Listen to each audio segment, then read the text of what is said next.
તરફ ગીર સોમનાથના દરિયા કિનારે તંત્ર દ્વારા કાર્યવાહી કરવામાં આવી। દરિયાકાંઠે પ્રતિબંધિત જગ્યાએથી લોકોને હટાવી દેવામાં આવ્યા। પ્રતિબંધિત જગ્યાએ સ્નાન કરતા સહેલાણીઓને કહેવામાં આવ્યું કે ત્યાંથી હટી જાય। જિલ્લા મેજિસ્ટ્રેટ દ્વારા જાહેરનામું બહાર પડાયું હતું। પ્રતિબંધ છતાં લોકો દરિયા કિનારે સ્નાન કરી રહ્યા હતા।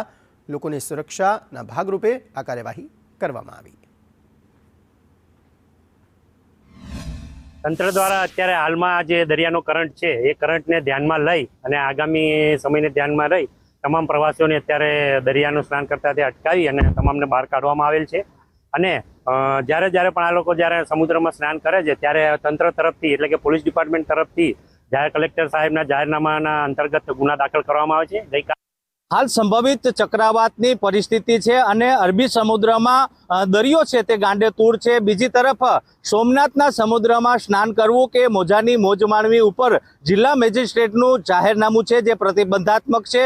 खास करीने सोमनाथनो दरियो है ते अति जोखमी है। અહીં અનેક યાત્રાળુઓ પ્રવાસીઓ સમુદ્રની ઝપટે ચડી અને મોતના મુખમાં ધકેલાઈ ચૂક્યા છે।